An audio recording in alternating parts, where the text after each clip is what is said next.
الرحمن علم القرآن خلق الإنسان علمه البيان۔ ہم بالکل نہیں سمجھ پا رہے ہیں کہ ہم کس دور میں جی رہے ہیں۔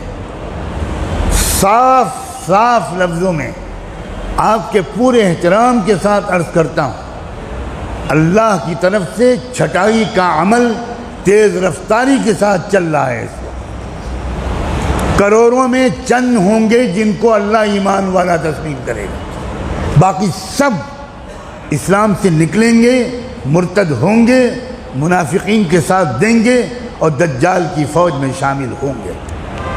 یہ اس وقت کی بات کہہ رہا ہوں، سینکڑوں حدیثوں کی روشنی میں کہہ رہا ہوں۔ یہ عام زمانہ نہیں ہے، یہ لفظ بولتے ہوئے مجھے تو کم سے کم 20-25 سال ہو گئے۔ یہ تبدیلی کا زمانہ ہے، اور جب بھی تبدیلی کا دور ہوتا ہے تو پہلے چھٹائی ہوتی ہے۔ لِيُمَحِّصَ اللَّهُ الَّذِينَ آمَنُوا وَيَمْحَقَ الْكَافِرِينَ لِيَمِيزَ اللَّهُ الْخَبِيثَ مِنَ الطَّيِّبِ وَيَجْعَلَ الْخَبِيثَ بَعْضَهُ عَلَى بَعْضٍ فَيَرْكُمَهُ۔ یہ ہے وہ دور کہ اللہ تعالیٰ اصلی اس مسلمان کو الگ کر دیں گے، اور وہ بہت تھوڑے ہوں گے۔ اچھی طرح ذہن میں رکھیے، بہت تھوڑے ہوں گے، اور باقیہ سارا میل کچھ ہے۔ ابھی تو ہم لوگ سب آپس میں ملتے جلتے رہتے ہیں، کوئی نہیں پہچانتا کسی کو، اور کوئی کسی کو پہچان ہی نہیں سکتا، مگر اپنے آپ کو ہر شخص پہچان سکتا۔ ہم دوسروں کے پر نظر رکھتے ہیں، کبھی اپنے بارے میں نظر نہیں رکھتے۔ نفاق کی علامتیں کیا ہیں؟ جسے منافق کہتے ہیں۔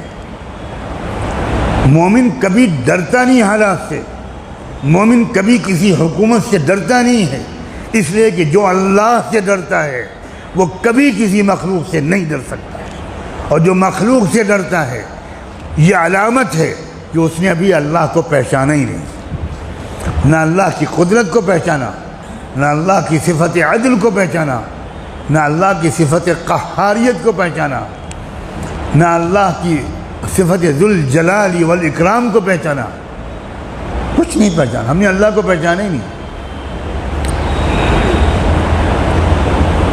جس کو ہم ایمان کہتے ہیں وہ ایمان نہیں ہے، ایمان کلمہ پڑھنے کا نام نہیں ہے، ایمان توحید و رسالت کا اقرار کرنے کا نام نہیں ہے۔ توحید و رسالت کے اقرار کرنے کا نام اسلام ہے، ایمان نہیں ہے۔ ایمان دل سے اللہ کو اس طرح پہچاننے کا نام ہے جس طرح اللہ کی ذات ہے، کما ہوا باسمائہ و صفاتہ، اس طرح پہچاننا جیسا اللہ کو پہچاننا چاہیے۔ آپ اپنی ماں کے ساتھ بدسلوکی کرتے ہیں، بے ادبی کرتے ہیں، اور کوئی آپ سے پوچھے کہ آپ کی کون ہے، آپ کہیں میری ماں ہے، تو یہ ماں کو پہچاننا ہوا؟ کسی جج کے فیصلے کو آپ قبول نہیں کرتے، کسی عدالت کے فیصلے کو آپ قبول نہیں کرتے، بغاوت کرتے ہیں۔ آپ سے پوچھا جاتا ہے یہ کون صاحب ہیں، آپ کہتے ہیں یہ تو چیف جسٹس ہیں، یہ تو جج ہیں۔ آپ ان کے فیصلے کو نہیں مانتے، ان کی طاقت و پاور کو نہیں مانتے، ان کے اختیارات کو نہیں مانتے، تو یہ آپ کا کہنا کہ یہ جج ہیں، یہ کیا ماننا ہوا جج کا؟ ایسا جج کا ماننے والا چاہے صبح سے شام تک تسبیح لے کے بیٹھے، آپ جج ہیں، آپ جج ہیں، آپ جج ہیں، مسٹر کھنہ آپ جج ہیں، مسٹر شرما آپ جج ہیں، مسٹر کھنڈیوال آپ جج ہیں، 1000 تسبیح کا وظیفہ پڑھے ہر نماز کے بعد، لیکن عدالت کا فیصلہ نہ مانیں، آپ بتائیں کون سی جیل میں ڈالا جائے گا؟ کیا اس کو ملک کے خلاف بغاوت کی سزا نہیں دی جائے گی؟ کیا دیش دروہ کا مقدمہ اس کے اوپر نہیں چلایا جائے گا؟ آپ کہہ رہے ہیں میں تو مانتا ہوں کہ آپ جج ہیں۔ کیسا ماننا؟ اللہ کو ویسا ماننا جیسا اللہ کو ماننا چاہیے، اس کو ایمان کہتے ہیں۔ اور جو اللہ کو اس طرح مانتا ہے، اللہ کو جانتا ہے، اللہ کو پہچانتا ہے جس طرح اللہ کے پہچاننے کا حق ہے، اس کو ایمان کہتے ہیں۔ اور ایسا شخص کبھی خوفزدہ نہیں ہوتا، کبھی مایوس ہو ہی نہیں سکتا۔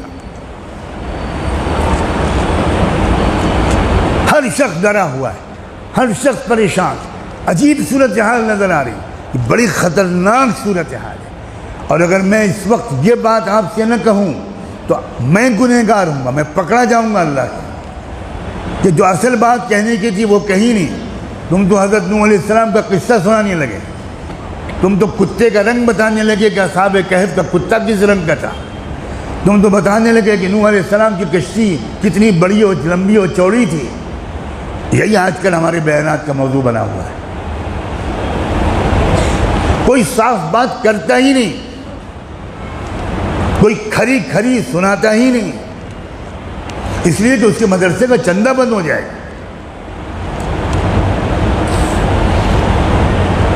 یہ بالکل آخری موقع ہے اپنے ایمان کو صحیح طور پر بنانے کا، لکھ لیجئے کہ یہ آخری موقع ہے۔ بہت تیزی کے ساتھ اللہ نے نفاق کو امت مسلمہ کے اندر سے منافقین کو کان پکڑ کے باہر پھینکنے کا سلسلہ شروع کر دیا۔ مسلمان حکومتیں مرتد ہو رہی ہیں، مرتد ہو رہی ہیں، میں لفظ بول رہا ہوں مرتد ہو رہی ہیں۔ یہ ارتداد کی وہ لہر ہے جس کو سمجھ ہی نہیں پا رہے لوگ۔